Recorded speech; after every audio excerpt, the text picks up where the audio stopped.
In this video we're going to look at calculating Kp, the equilibrium constant involving partial pressures of gases.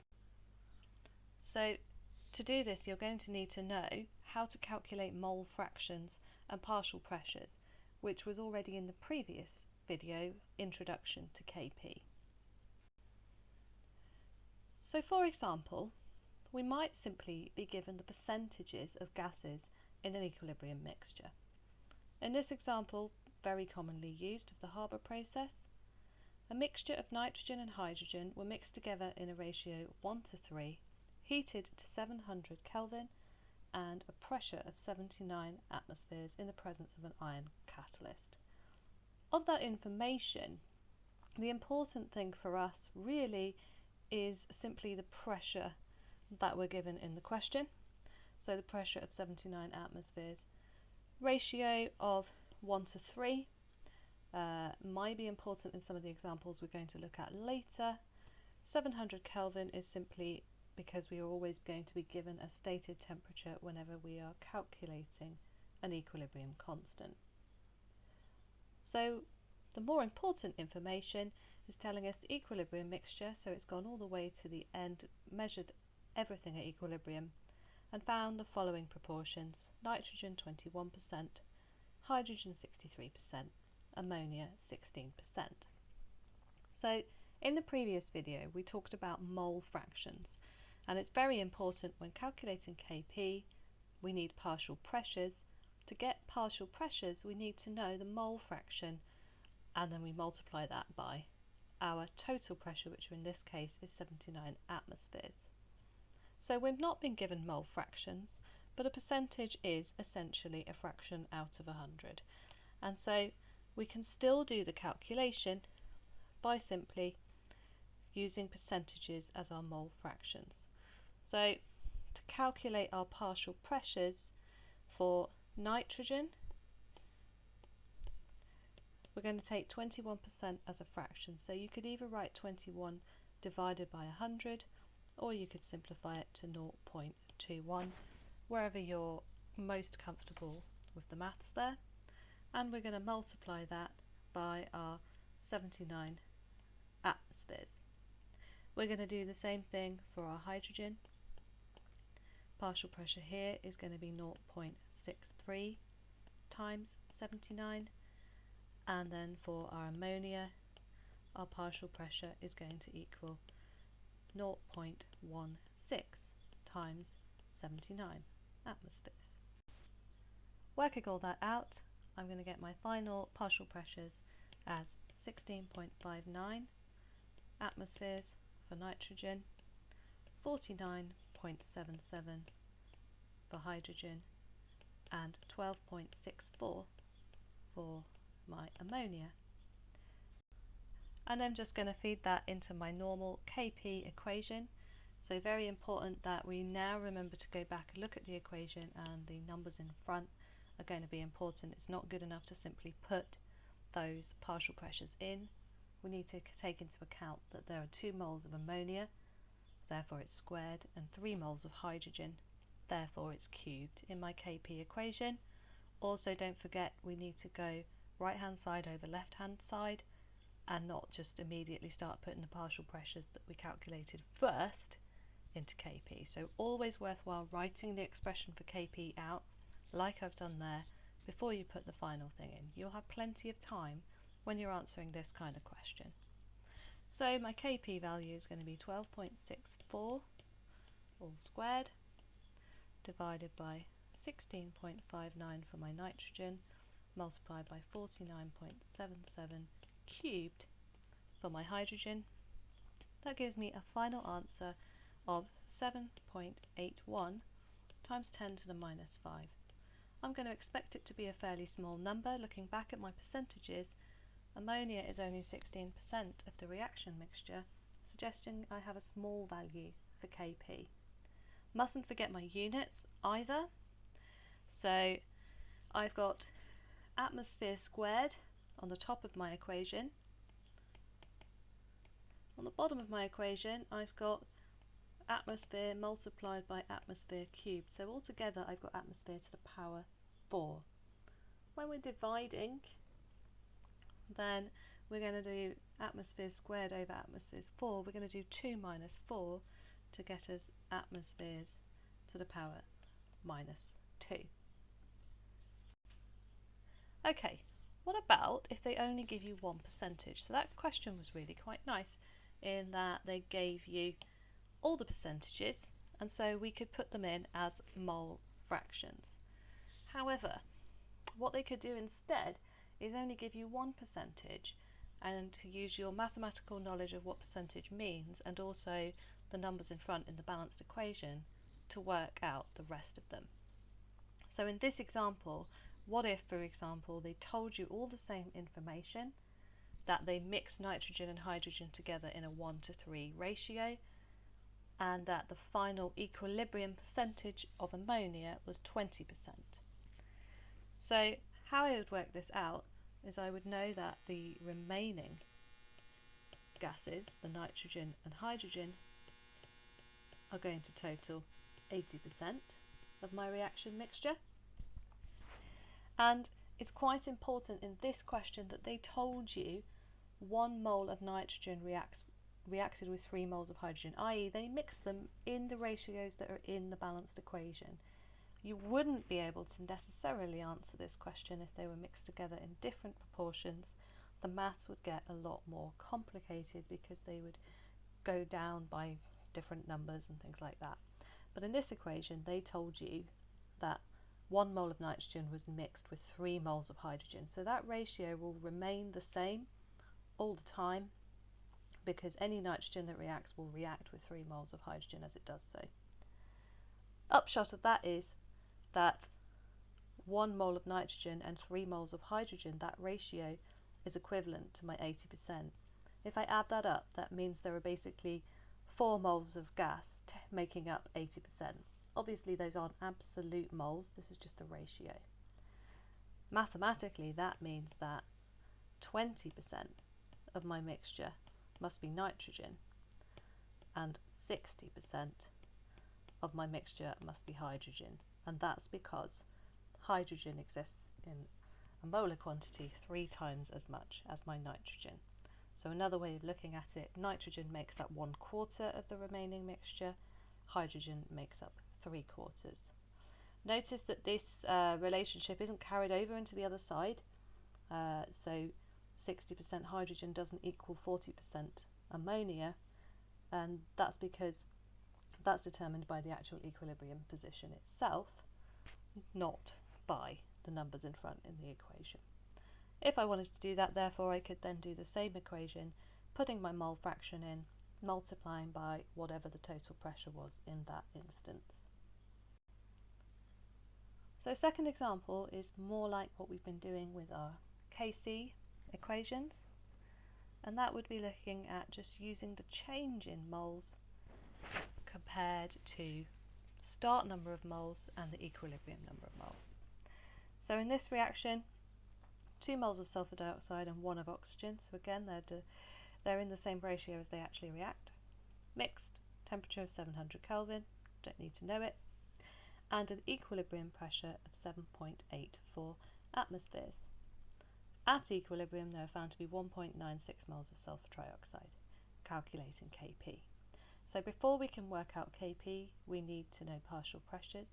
Before we work out partial pressures, we need mole fractions.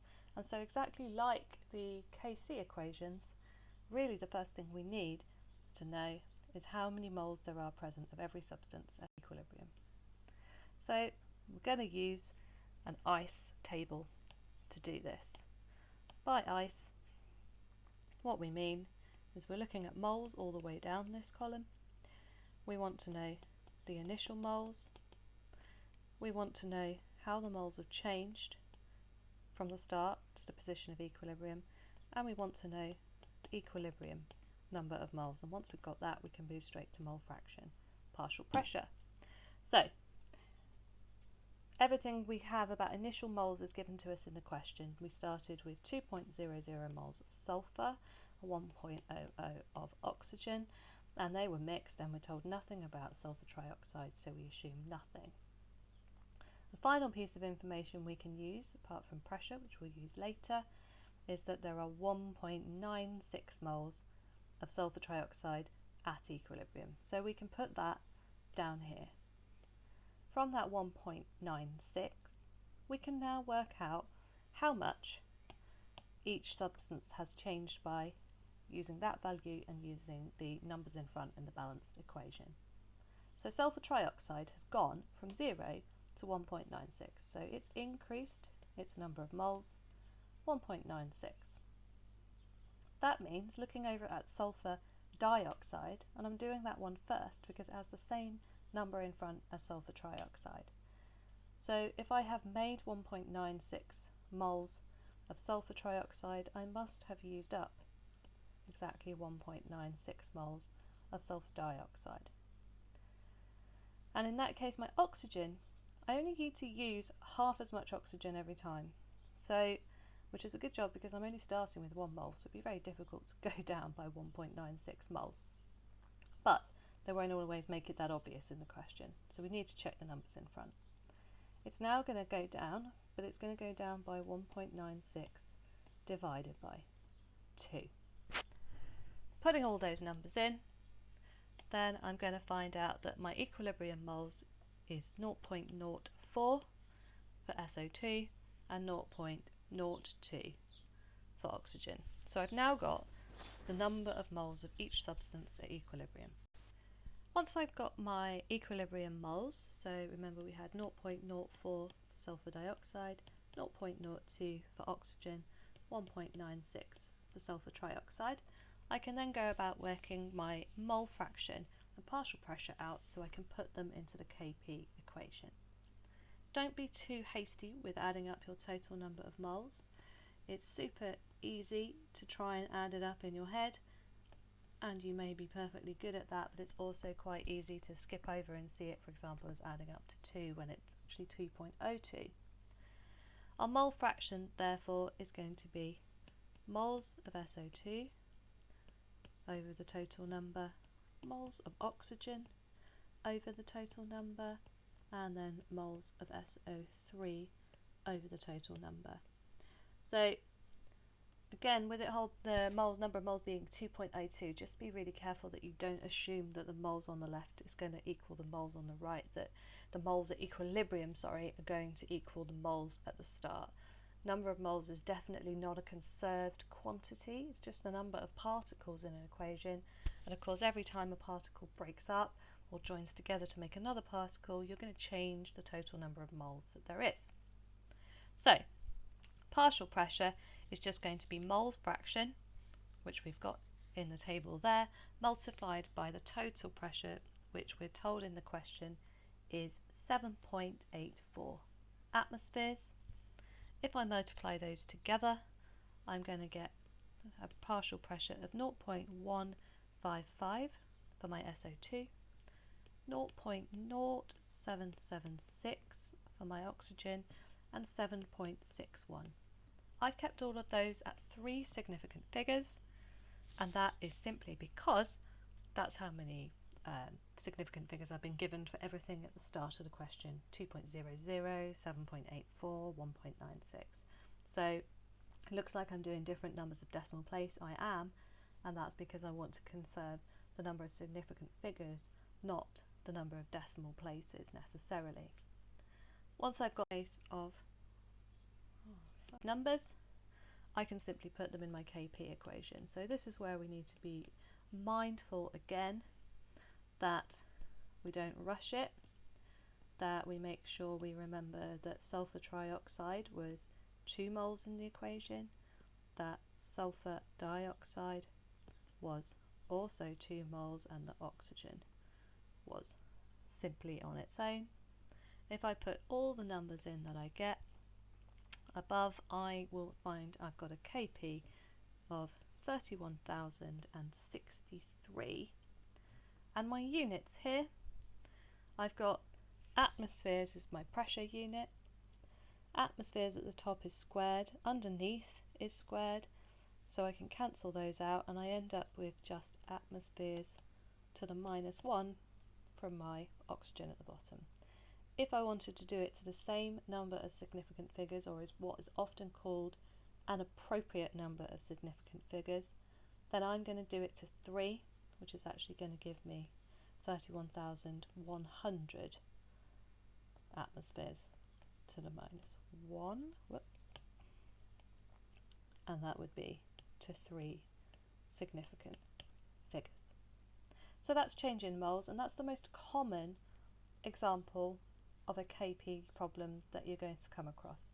Large number of marks, very worthwhile writing everything out every time, doing the table, writing the expression for KP, not just skipping that out. The minute you skip it out is the moment that you put things on the wrong side of the equation, you start putting things at the top that should be at the bottom, or you miss out things like squared or cubed when it's necessary.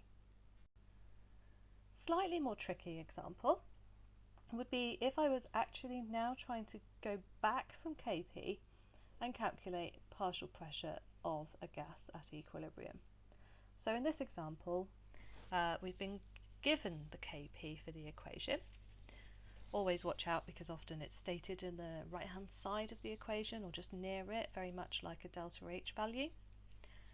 Again, we're given a temperature, and this time we are just told the partial pressure of the N2O4. So we're given one of the gases as 200 kilopascals. So my starting point here is always going to be write out the KP equation so I can see what I know and see what I'm trying to find out. So in this case, KP is going to be my pressure of NO2 squared over my partial pressure of N2O4. And so I can do a bit of rearranging therefore and find that partial pressure of NO2 squared is equal to Kp multiplied by the partial pressure of N2O4. And so my partial pressure of NO2 squared is going to be 3,890 multiplied by 200, which gives me 778,000. Square rooting that will give me the partial pressure of NO2, which is equal to 882 kilopascals. Always make sure you check the pressure unit that you've got, and it's the same as what's in the question. So I've done all of that and I've rearranged it. Always look out for things like having to square root it. It's very often they'll give you something that's a little bit trickier like that. Haven't finished answering the question, that's another thing to look out for. So I have calculated the pressure of the NO2. I have not calculated the total pressure. So that's a very, very easy job. All I've got to do is add together the partial pressures of each of my gases, and I end up with 1082 kilopascals. Again, people get really a little bit het up with this idea of when should I take into account this 2 in front. You know, shouldn't it be twice as much because it's got a 2 in front? No, that's been taken into account when I rearranged the Kp equation and I square rooted it. The only other time I need to really pay attention to numbers in front, other than when I'm writing an expression for Kp, is when I'm working out change of moles like we did for the sulfur dioxide question. If I'm working out change in moles, I do need to take into account that different substances will increase or decrease by different numbers of moles according to the numbers in front. But the pressure is just the partial pressure exerted by a gas regardless of the moles that are in the balanced equation.